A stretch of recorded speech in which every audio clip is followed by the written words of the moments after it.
Le sol de l'entrepôt vibra quand le chariot élévateur défonça les portes de chargement, ses fourches métalliques tranchant la nuit comme des lames affûtées. Je roulais sur le côté, le béton éraflant ma veste tandis que des étincelles pleuvaient du luminaire arraché au plafond. Le moteur rugissait, couvrant les cris des 3 hommes qui m'avaient coincé dans ce qui aurait dû être le refuge de mon propre travail. Mon frère cadet, toujours imprudent, maintenant rendu fou par la dette qui le consumait. Et mon épouse de 8 ans, Geneviève, dont j'avais ignoré les messages secrets, était sur le point de révéler que le pire ennemi était celui qui dormait à mes côtés. J'étais Jean Duval, gestionnaire logistique dans un entrepôt du quartier industriel de Paris, près du périphérique. Cela faisait 8 ans que Geneviève et moi étions mariés, une vie simple avec des dîners en famille autour d'un cassoulet les dimanches et des matchs du PSG à la télévision. Mais cette nuit de 2023, tout s'écroula. 3 heures plus tôt, j'étais dans la salle de réunion du cabinet d'avocats Olivier et Associés, au centre de la ville, écoutant l'avocat de la famille expliquer pourquoi je devais signer des papiers qui me rendraient responsable des dettes catastrophiques de l'entreprise ratée de mon frère Jacques. Le Café Crypto, une idée folle de bar thématique sur les crypto-monnaies que Jacques avait ouvert l'année précédente dans le Marais, avait saigné de l'argent pendant des mois. Des investisseurs furieux et des fournisseurs impayés avaient laissé un trou de 450 000 €. C'est ce qui gardera ton frère hors de la prison fédérale, dit mon père, François, les mains tremblantes glissant les documents sur la table en bois sombre. J'étudiais les papiers sans les toucher. Et si je refuse? Ma mère, Claire, me regarda comme si j'avais suggéré de profaner la procession de la Fête-Dieu. Son visage, marqué par des années d'inquiétude, se tordit d'indignation morale. Jean, c'est du sang de notre sang. La famille n'abandonne pas la famille. La famille ne jette pas non plus ses échecs sur les autres, répondis-je en me levant. La chaise racla le sol, résonnant comme un point final. Vous avez encouragé Jacques pendant 33 ans. Je n'en ferai plus partie. Le silence qui suivit fut assourdissant, même la climatisation sembla s'arrêter. Puis vint la voix froide de mon père, alors tu n'es plus mon fils. À présent, accroupi derrière des étagères industrielles tandis que Jacques essayait de m'écraser avec la machine lourde, ces mots paraissaient presque inoffensifs. Les fourches effleurèrent le mur de béton à quelques centimètres de ma tête, projetant des éclats de pierre et de poussière qui piquaient les yeux. La police est déjà en route, criai-je, bien que je n'ai pas encore appelé. Ça s'arrête maintenant, Jacques. Le moteur s'arrêta soudain, ne laissant que l'écho de ma voix dans l'espace vaste et le bourdonnement distant de la ventilation. J'entendis des pas, plusieurs pairs se déplaçant en coordination, comme des professionnels. Jacques n'était pas venu seul. Peut-être devrions-nous discuter de cela comme des gens civilisés, vint une voix que je ne reconnaissais pas douce, polie, avec la confiance de celui qui porte des costumes chers et n'affronte jamais de vraies conséquences. La voix résonna dans l'entrepôt, suggérant quelqu'un habitué à être écouté. Je jetai un œil derrière la colonne et les vis, Jacques, les yeux fous et tremblants comme en manque, un homme grand en blazer bleu marine, qui devait être Charles, l'ex-associé de Jacques, et une troisième silhouette dans l'ombre de l'entrée du quai de chargement, posture de garde du corps professionnel. Charles Arnaud, dis-je, le reconnaissant d'après des photos que Geneviève m'avait montrées des mois plus tôt. Elle l'avait rencontré lors d'une conférence de marketing à Lyon, le décrivant comme innovant et ambitieux. En le voyant maintenant, je comprenais à quel point il était vraiment ambitieux. Jean Duval, répondit Charles avec un sourire qui n'atteignait pas ses yeux. Des dents parfaites, des cheveux impeccables, une apparence forgée pour transmettre le succès. J'ai tant entendu parler de vous. Votre épouse parle si bien de votre nature pratique. Quelque chose dans son ton, en insistant sur « épouse », me fit retourner l'estomac. Des soupçons de nuit tardive de Geneviève et d'appels secrets traversèrent mon esprit. Que voulez-vous? Je sortis de derrière la colonne, les mains visibles. 3 contre 1, mais je connaissais l'entrepôt mieux que quiconque. 5 ans à apprendre chaque recoin, sortie et avantage. Ce que votre famille veut, dit Charles, sortant une tablette et ouvrant un document légal. L'écran brilla dans la pénombre, projetant des ombres démoniaques sur son visage. Signez cette garantie de prêt. Simple et propre. Et si je refuse? Son sourire s'élargit. Ce serait malheureux. Jacques doit de l'argent à des gens sérieux. Du genre qui n'accepte pas les paiements échelonnés. Du genre qui calcule des intérêts au-delà des mathématiques, s'étendant aux proches immédiats. La menace plana comme de la fumée. La sortie la plus proche était à 12 mètres, bloquée par Charles et l'associé. Le bureau à l'étage avait un téléphone, mais ils entendraient les escaliers métalliques. Le quai de chargement était verrouillé, l'ascenseur de fret lent et exposé. « Mon épouse » dis-je avec prudence. « Comment entre-t-elle là-dedans » Charles échangea un regard avec Jacques, qui détourna les yeux. Geneviève a été très solidaire pour résoudre cette affaire familiale. Elle comprend que les décisions difficiles sont pour le bien commun. Ces mots me frappèrent comme des coups de poing. Geneviève distante depuis des semaines, prétextant le stress au travail, des appels dans l'autre pièce, des nuits longues au bureau. J'avais attribué cela à la tension familiale, mais maintenant des possibilités sombres se formaient. « Montre-lui » dit soudain Jacques, la voix craquelée. Charles hésita, puis changea d'écran. À 6 mètres, je vis assez pour que le monde tourne, des photos, des messages, des horodatage des 3 derniers mois. Le visage de Geneviève, ses mots, des moments intimes non partagés avec moi. Geneviève nous a aidés à comprendre votre profil psychologique, expliqua Charles avec une froideur clinique. Faiblesse, point de pression, habitude financière. Très minutieux. Ma vision se rétrécit, et pendant un instant je crus m'évanouir. La trahison était complète, orchestrée. Geneviève n'avait pas seulement pris le parti de Charles, elle l'avait nourri d'informations, cartographiant mes vulnérabilités comme une stratégie d'invasion. Bien sûr, continua Charles, la voix rythmée comme un professeur. Elle espérait résoudre sans désagrément, en appelant d'abord à votre loyauté familiale. Quand cela a échoué, elle a aidé à comprendre qu'une motivation directe était nécessaire. Où est-elle maintenant ? Ma voix sortit ferme, malgré la rage bouillonnant dans ma poitrine. En sécurité, dit Charles, le mot chargé de couches. Attendant de voir comment cela se termine. J'acquiesçai lentement, mon esprit passant en mode analytique qui m'avait rendu bon en logistique, évaluer, identifier les ressources, planifier les contingences, exécuter avec précision.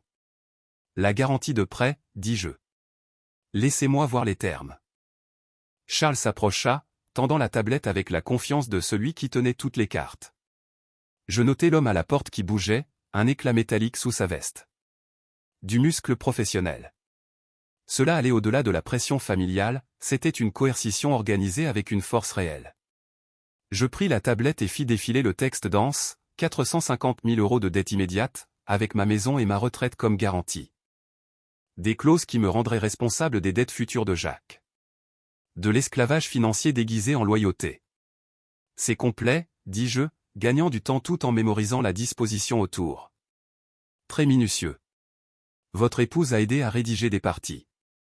Je rendis la tablette, le visage neutre malgré la fureur volcanique. J'ai besoin de passer un appel. À qui ? Mon avocat. Si je signe quelque chose comme ça, j'ai besoin de conseils légaux. L'expression de Charles se durcit, le masque de civilité glissant vers quelque chose de sombre. Malheureusement, ce n'est pas une option. Résolvez cela maintenant. Alors nous avons un problème, dis-je, et je courus vers l'ascenseur de fret. J'avais fait 10 pas quand un coup de feu retentit dans l'entrepôt, ricochant sur les murs comme un tonnerre. Dans l'air, un avertissement, confirmant mes soupçons, c'était un territoire vraiment dangereux. Jean. La voix de Jacques craqua de panique, toute pause évaporée. Signe les papiers. Ils vont te blesser. Ils vont blesser Geneviève. Je plongeais derrière une pile de palettes tandis que des pas martelaient le béton, résonnant avec mon cœur. Mon esprit courut à travers la disposition, ascenseur hors de question, lent et exposé. Bureau à l'étage avec ligne fixe, mais traversant une zone ouverte sous des yeux armés. Quai bloqué par l'associé. Mais il y avait une autre sortie, les tunnels de maintenance sous l'entrepôt, reliés à l'ancien système de chauffage à vapeur de la ville. Je les avais utilisés une fois pour traquer une fuite qui coûtait des milliers en dommages. Étroit, sombre, il menait à 3 bâtiments du complexe industriel. J'entendis la voix de Charles, calme malgré le chaos, « Monsieur Duval, vous ne faites que compliquer les choses pour tout le monde. Votre épouse s'inquiète pour votre bien-être. » Je glissai la main dans ma poche et activai l'enregistreur vocal de mon téléphone, les doigts précis malgré l'adrénaline. Quoi qu'il arrive ensuite, j'aurai une preuve. Jean, s'il te plaît, appela Jacques, maintenant avec une peur authentique, la terreur de celui qui a plongé trop profond. Ils ont dit qu'ils blesseraient Geneviève si tu ne coopères pas. Où est mon épouse ? Criai-je en retour, la voix résonnant clairement. Elle est en sécurité, répondit Charles, mais avec un bord d'impatience. Et elle le restera si vous choisissez sagement. Ma mâchoire se serra en processeur, Geneviève non seulement impliquée, mais utilisée comme levier contre moi. Mon esprit peignit des images vives, la rage inondant comme du métal fondu. J'entendis qu'il se déplaçait, me flanquant avec une précision militaire. Le panneau d'accès était à 4,5 mètres derrière une autre rangée de conteneurs. Je devais bouger vite, en espérant qu'il ne connaissait pas assez le bâtiment. Je saisis une clé anglaise d'un chariot à outils proche et la jetai contre le mur opposé, le clangor comme du verre brisé, distrayant pour des secondes précieuses pour courir au panneau. Mes doigts trouvèrent la poignée encastrée juste quand Charles cria « Il va vers l'accès aux utilités. » Johnson, couvre les sorties. Alors il connaissait la disposition. Planification, reconnaissance, préparation professionnelle. Ma situation était pire que je n'imaginais. Mais maintenant, je comprenais l'ampleur. Le tunnel de maintenance était un cauchemar de tuyaux, de câbles et d'obscurité infinie. Je rampais dans des espaces à peine assez larges pour mes épaules, la lampe de mon téléphone créant des ombres dansantes qui faisaient des virages ressembler à des cul-de-sac ou des pièges. Derrière, des voix résonnaient dans le système tandis que les poursuivants essayaient de suivre, des jurons frustrés rebondissant sur les murs de béton. 20 minutes de reptation me menèrent à un point d'accès dans le bâtiment voisin, une usine d'emballage qui partageait les utilités.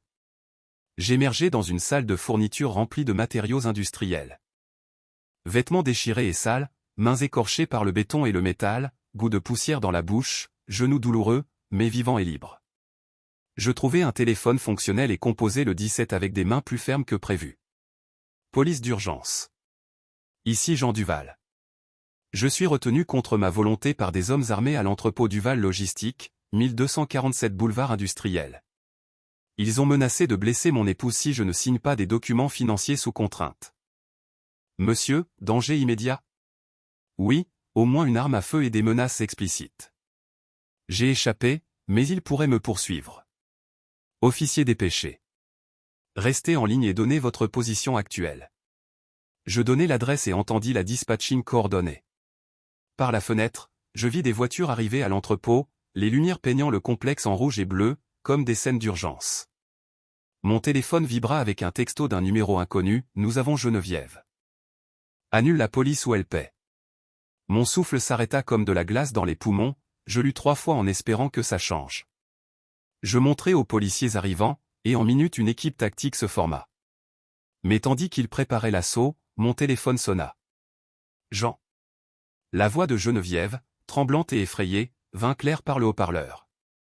Ils veulent que je dise d'annuler la police. Geneviève, es-tu blessée? Non, mais ils sont sérieux. Charles dit que si tu ne signes pas et ne résous pas ça, ils vont. La ligne coupa, laissant le silence et mon propre souffle. La détective Sophie Moreau, officier en chef sur les lieux, étudia mon visage avec des yeux aiguisés de celle qui avait vu trop de misère humaine. Monsieur Duval, je dois que vous compreniez, si nous entrons sans connaître la localisation exacte de votre épouse, nous la mettons en plus grand danger. Et si nous n'entrons pas, il fuit avec elle, répondis-je, la voix chargée d'une certitude absolue. Ce ne sont pas des criminels impulsifs. C'est organisé, planifié. Ils ont des contingences. Moreau acquiesça sombrement, son expression confirmant la même conclusion. Racontez-moi tout sur Charles Arnaud.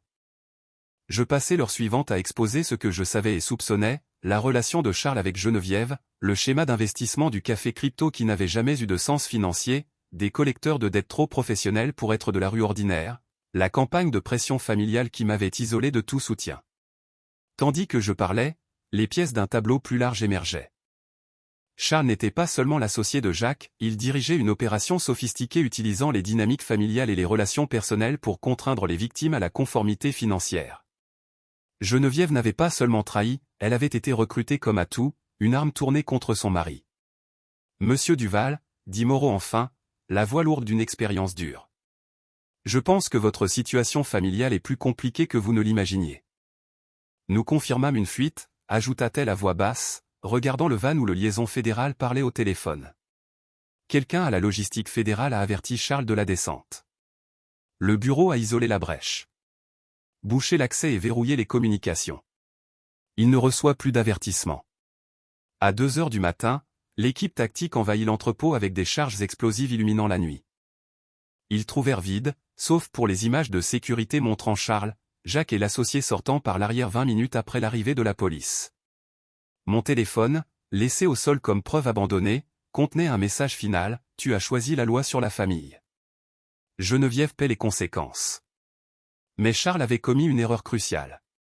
Dans la hâte d'évacuer, il avait laissé la tablette avec des documents financiers et des correspondances. Et Geneviève, dans son rôle de collectrice d'intelligence, avait tout documenté, y compris les plans de Charles et le réseau de victimes dans plusieurs régions. Je passais le reste de la nuit au commissariat à travailler avec des enquêteurs sur les crimes financiers pour démêler l'ampleur de l'opération de Charles. Ce qui avait commencé comme une pression familiale pour payer les dettes de Jacques était parti d'un schéma plus large visant des hommes avec des actifs significatifs et des dynamiques familiales exploitables. Votre épouse, expliqua la détective Moreau tandis que l'aube peignait le ciel en rose et or, presque moqueur, pourrait avoir été une victime initiale. Ces opérations commencent par des arnaques romantiques ou de fausses opportunités d'affaires. Quand la cible réalise, elle est déjà compromise. Vous avez dit qu'elle aidait avec les impôts, dit Moreau, feuilletant un rapport. Probablement utiliser l'accès pour extraire des infos détaillées, des docs d'entreprise, des résumés d'investissement, même des identifiants de connexion à distance ou des fichiers partagés à la maison. Vous lui faisiez confiance. C'était tout ce dont ils avaient besoin. Mais les messages, dis-je, ouvrant les photos que Charles avait montrées. Photos, planification stratégique pouvait être sous contrainte. Nous l'avons vu avant. Il plonge quelqu'un assez profond pour choisir entre participer ou la destruction. Je voulais y croire, mais les preuves montraient que l'implication de Geneviève avait été volontaire, calculée, étendue. À 7 heures du matin, mon téléphone sonna. Le numéro de Geneviève. Jean.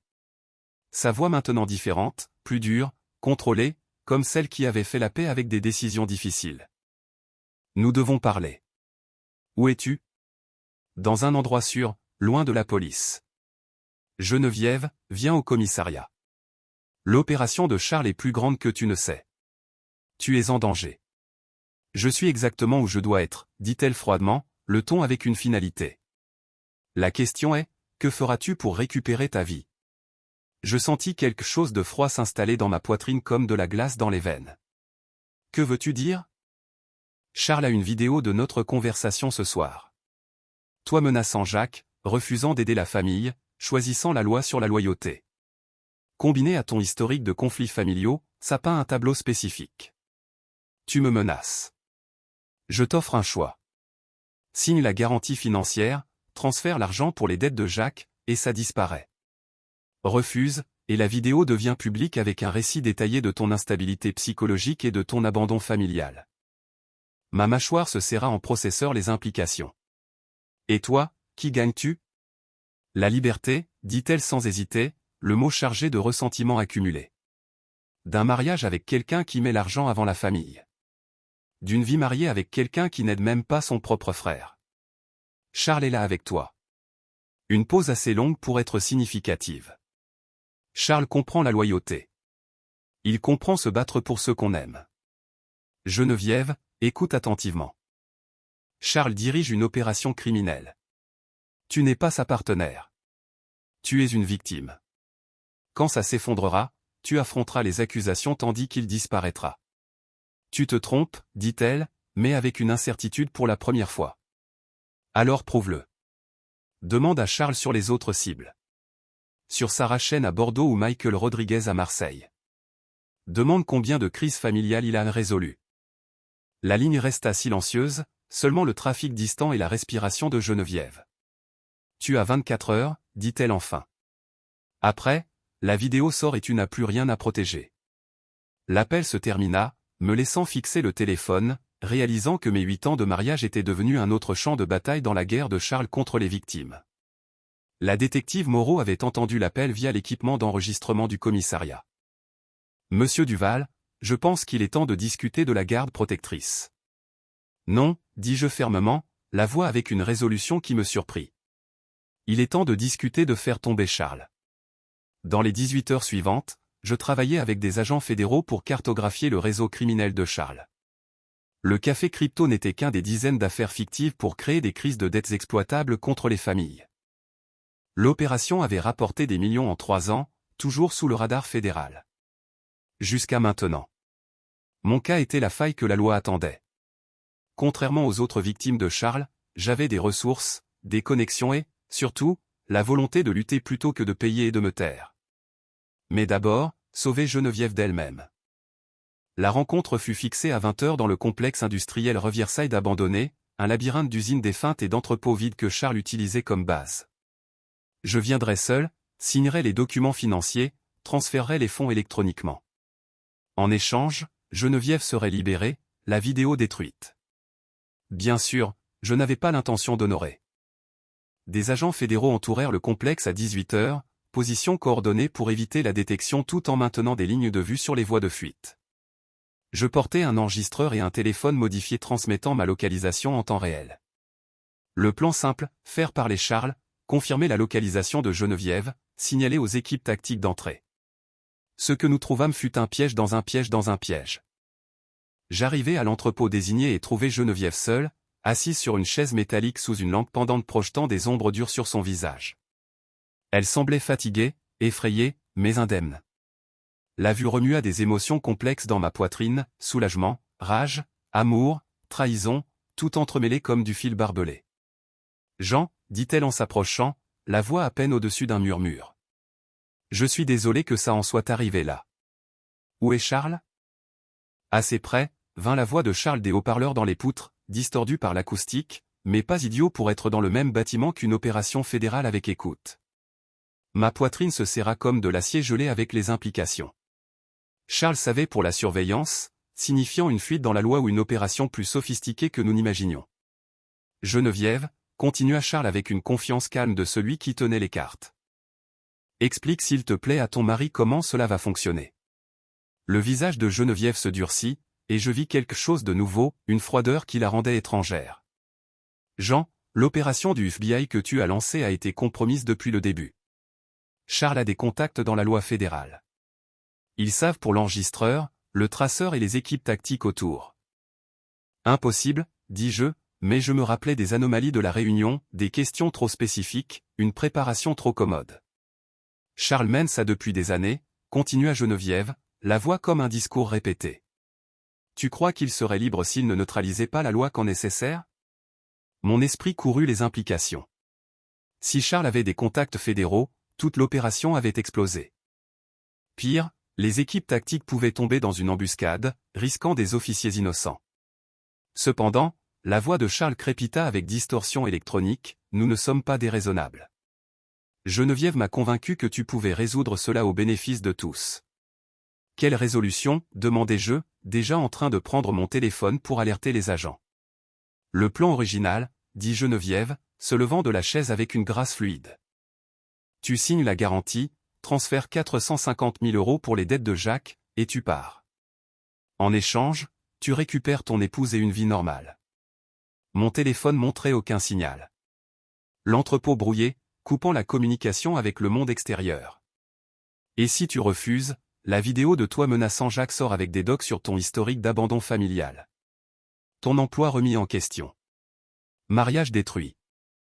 Et Geneviève, posa dramatiquement Charles, eh bien, Geneviève a choisi où se trouvent ses loyautés. Je regardais mon épouse, cherchant un signe de la femme que j'avais épousée 8 ans plus tôt. Geneviève, est-ce vraiment ce que tu veux? Je veux être mariée à quelqu'un qui se bat pour ceux qu'il aime, dit-elle, les mots lourds de déception accumulés. Charles se bat pour les gens. Charles risque pour les gens. Charles n'abandonne pas la famille en difficulté. Charles manipule les gens, répondis-je fermement malgré le chaos mental. Charles détruit des familles pour le profit. Charles t'utilise, et quand l'opération s'effondrera, tu affronteras les fédéraux tandis qu'il disparaîtra avec l'argent. Tu te trompes, dit-elle, mais avec moins de certitude. Je pris la décision qui me entrait des années, au lieu de discuter avec mon épouse, de sauver le mariage, de signer pour mettre fin au problème, je fis ce que le profil psychologique de Charles n'avait jamais prévu. Je partis. Jean, appela Geneviève derrière moi, la voix craquant en panique authentique. Si tu pars maintenant, c'est fini. Nous sommes finis. Je m'arrêtai à la porte de l'entrepôt et me tournai, silhouette contre l'obscurité dehors. Nous étions finis depuis que tu as choisi Charles sur 8 ans de mariage. Je ne le savais pas encore. Jean, s'il te plaît. Maintenant une panique réelle dans sa voix, la première émotion vraie de la nuit. Si tu ne signes pas, il y aura des conséquences, dit Charles. Il y a toujours des conséquences, dis-je doucement, la voix avec une sagesse dure. La question est, qui paie? Je sortis dans le labyrinthe du complexe industriel, bâtiments et équipements abandonnés. Mon téléphone reconnecta le réseau cellulaire immédiatement, je l'utilisai pour appeler la détective Moreau. L'entrepôt est un piège, rapportai-je sans préambule. Charles sait pour l'opération fédérale. Geneviève est dans le bâtiment 7, mais Charles non. Je pense qu'il l'utilise comme appât pendant qu'il fuit. Moreau ne s'y a pas, nous bougeons, mais avec prudence. Si Charles a prévu la descente, le bâtiment pourrait avoir des pièges ou du muscle lourd. Nous reportons l'assaut jusqu'à ce que la surveillance confirme la localisation exacte de Geneviève et l'absence d'hostiles restants. Pas de risques inutiles. J'observais les lumières rouges et bleues stroboscopiques sur l'entrepôt. Le silence pressant comme un souffle retenu. Il n'y a pas de signal, interrompis-je, la voix dure de certitude. Charles a des contacts fédéraux. Toute l'opération compromise depuis le début. 20 minutes plus tard, les équipes tactiques envahirent l'entrepôt avec une précision explosive, trouvant Geneviève seule, exactement comme je l'avais rapporté. Charles, Jacques et les associés disparus comme de la fumée, laissant seulement Geneviève et un ordinateur portable avec mes infos financières. Geneviève arrêtée pour conspiration, extorsion et fraude électronique. Tandis qu'elle était emmenée menottée, elle me cria avec une haine crue, « C'est ta faute. Tu pouvais juste signer. Tu pouvais sauver Jacques. Tu pouvais nous sauver. » Je regardais la voiture de police disparaître dans la nuit et sentis quelque chose mourir dans ma poitrine. Pas l'amour, mort des heures plus tôt. Quelque chose de plus profond. La confiance. La foi en la nature humaine. La croyance que la famille signifiait plus que la commodité et l'exploitation. 2 semaines plus tard, je m'assis dans le bureau de mon avocate, Jeanne Martin, révisant les papiers de divorce et les accusations criminelles s'étendant quotidiennement tandis que les fédéraux démêlaient le réseau de Charles comme des fils de tapisserie. « Monsieur Duval, dit Jeanne, la voix lourde de nouvelles dures. Je dois que vous compreniez l'ampleur. L'implication de votre épouse n'était pas périphérique. Elle était un composant clé dans le schéma de Charles. L'intelligence financière qu'elle a fournie, les stratégies de manipulation psychologique qu'elle a développées, les profils de victimes. C'était une entreprise criminelle sophistiquée. Je regardais par la fenêtre sur le skyline de Paris, le trafic se mouvant en motifs hypnotiques. Et Jacques? Toujours disparu. Charles l'a emmené dans l'évacuation. Si comme partenaire ou otage, incertain. Et Charles en fuite, mais des agences fédérales dans 6 régions coordonnent la chasse. Son opération était plus grande que nous n'imaginions. Votre cas a été le déclencheur qui a tout fait tomber. Mon téléphone vibra avec un texto d'un numéro inconnu, « Tu as choisi la loi sur la famille. Maintenant tu n'as ni l'un ni l'autre. Profite de la victoire. » Je le montrai à Jeanne, qui le transmit aux fédéraux immédiatement. Mais je savais que ça ne mènerait nulle part. Charles était trop intelligent, trop prudent, trop expérimenté pour disparaître quand les opérations tournaient mal. Le processus de divorce commença 3 semaines plus tard. Geneviève, affrontant 15 ans en prison fédérale, engagea une avocate agressive arguant de la contrainte et de la manipulation par l'organisation criminelle de Charles. La stratégie pourrait fonctionner sans l'évidence électronique étendue montrant Geneviève comme participante volontaire et enthousiaste dans la planification de ma destruction financière. Madame la juge, argumenta l'avocate de Geneviève, Sophie Williams, face à la juge Patricia Chen, la voix avec une indignation juste. Ma cliente a été victime d'une manipulation psychologique sophistiquée par l'organisation de Charles Arnaud. Elle croyait aider dans une crise familiale légitime. Mon avocate, Jeanne Martin, se leva pour répondre, mouvement précis et confiant. Votre honneur, les preuves montrent que Madame Duval a passé 3 mois à collecter une intelligence financière détaillée sur mon client, y compris des photos d'extraits bancaires, des copies de portefeuilles d'investissement et des évaluations stratégiques de vulnérabilité psychologique. Ce n'était pas le comportement d'une victime manipulée. C'était celui d'une co-conspiratrice criminelle. La juge Chen révisa les fichiers avec une précision méthodique de celle qui avait vu des variations de trahison humaine. Mademoiselle Williams, j'ai lu les messages textes entre votre cliente et Monsieur Arnaud. Ils contiennent des discussions détaillées sur comment maximiser la pression psychologique sur Monsieur Duval, y compris des stratégies pour l'isoler de ses systèmes de soutien familial. La communication s'étend sur des mois et montre un inde criminel clair. Votre honneur, répondit Williams, le désespoir rampant dans la voix, ces messages ont été produits sous contrainte. Monsieur Arnaud a menacé d'exposer des infos personnelles compromettantes si elle ne respectait pas les demandes. Alors expliquez ces transferts financiers, dit Chen, levant un extrait bancaire avec la précision d'une procureure. Votre cliente a déplacé 60 000 € de comptes joints vers des comptes personnels utilisés pour financer l'opération de Monsieur Arnaud. Le cas de Geneviève s'effondrait en temps réel. Je vis ma femme de 8 ans essayer d'expliquer l'évidence de trahison systématique et ne ressentis qu'une satisfaction froide mêlée aux cendres amères de ce qui avait été l'amour. Le procès criminel commença 6 mois plus tard. Les procureurs fédéraux montèrent un cas peignant l'opération de Charles comme un réseau de crimes organisés sophistiqués visant des dizaines de familles dans plusieurs régions. Geneviève offrit un accord de plaidoyer réduisant la sentence à 5 ans en échange de coopération et témoignages contre Charles. Elle refusa. Madame Duval croit en l'innocence de Monsieur Arnaud, expliqua son avocate à la presse avec une confiance vide. Elle ne fournira pas de témoignages faux contre celui qu'elle croit injustement accusé. Je lus la déclaration dans mon nouvel appartement, un haut moderne avec vue sur la Seine, loin de la maison suburbaine où j'avais construit 8 ans de mariage avec une femme qui s'était révélée étrangère. Les agents fédéraux traquant le réseau de Charles découvrirent des liens avec au moins 47 opérations similaires dans 6 régions. Des familles détruites, des économies volées, des relations wéaponisées pour le profit. Le café crypto qui avait initié mon cauchemar n'était qu'une petite pièce d'un empire criminel valant des dizaines de millions d'euros. Mais Charles lui-même était un fantôme. Interpol signala son passeport. Les fédéraux tracèrent des comptes financiers, des unités de cybercrime analysèrent des empreintes digitales avec des ressources pour terroristes internationaux. Rien. Disparu comme s'il n'avait jamais existé. Le procès de Geneviève dura 3 semaines. Je témoignai 2 jours en détaillant la manipulation systématique et la coercition financière à laquelle mon épouse avait participé. Sous contre-interrogatoire, l'avocate de Geneviève essaya de me peindre comme un homme froid, calculateur qui avait abandonné sa famille dans le besoin. Monsieur Duval, n'est-il pas vrai que vous avez refusé d'aider votre frère à éviter la prison fédérale? J'ai refusé d'encourager les décisions financières irresponsables de mon frère, répondis-je calmement. Et quand votre famille a demandé la loyauté, vous avez tourné le dos. J'ai choisi de ne pas récompenser l'échec et la manipulation. Monsieur Duval, aimez-vous votre épouse? Je regardais à travers la cour vers Geneviève, qui me fixait avec une expression illisible. J'ai aimé la femme que je pensais avoir épousée. Cette femme n'existait pas. N'est-il pas vrai que vous l'avez systématiquement isolée de toute relation significative dans sa vie? Objection, dit Jeanne avec une précision aiguisée. Relevé, statua Chen.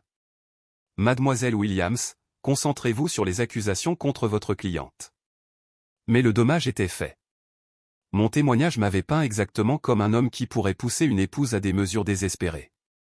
Froid, implacable, émotionnellement indisponible. Geneviève fut condamnée sur toutes les accusations, conspiration, extorsion, fraude électronique et activités criminelles organisées. La juge la condamna à 12 ans en prison fédérale. Tandis que le huissier l'emmenait, Geneviève se tourna pour me regarder une dernière fois. « J'espère que tu es satisfait, dit-elle doucement, la voix avec une défaite absolue. Tu as obtenu ce que tu voulais. Je la fixai sans cligner. Je voulais une épouse qui ne me trahisse pas.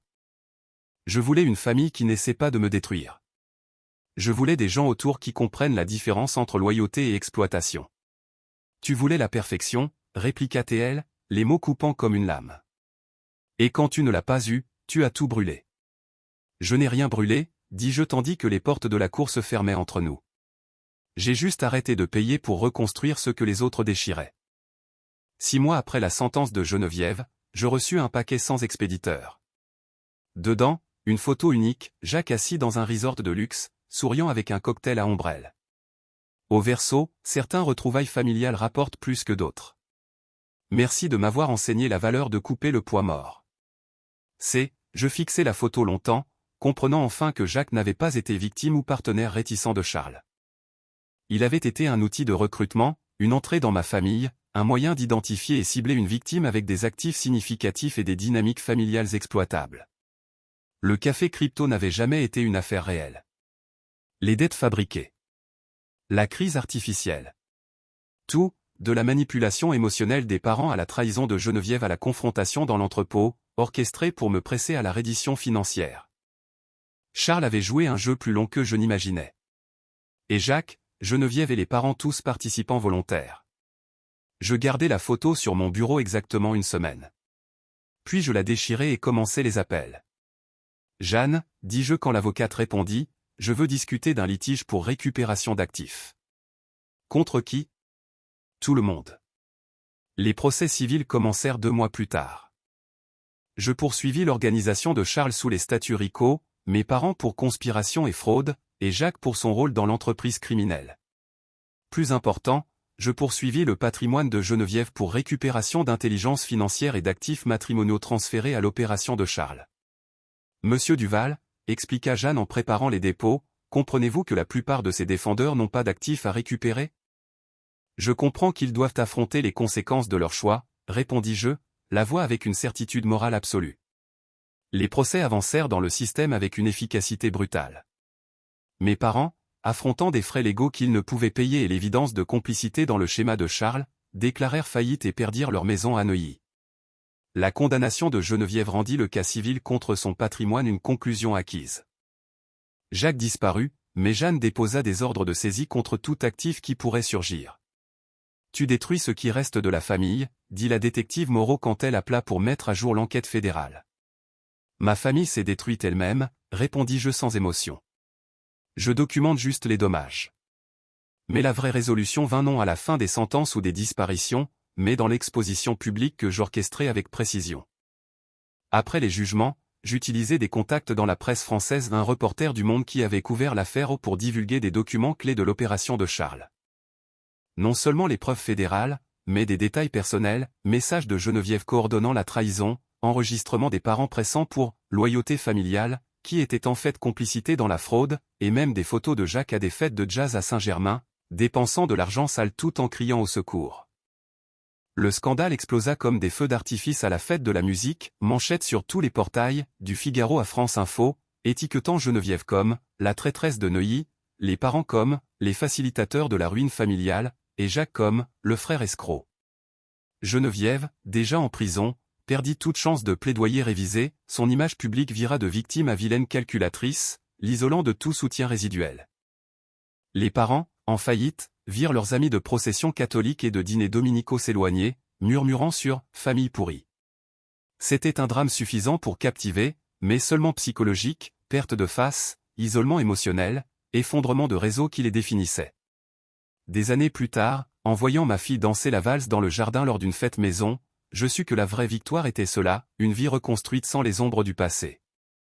J'ai choisi la paix sur le rancœur, mais j'ai veillé à ce qu'ils portent le poids de leur choix, pour toujours.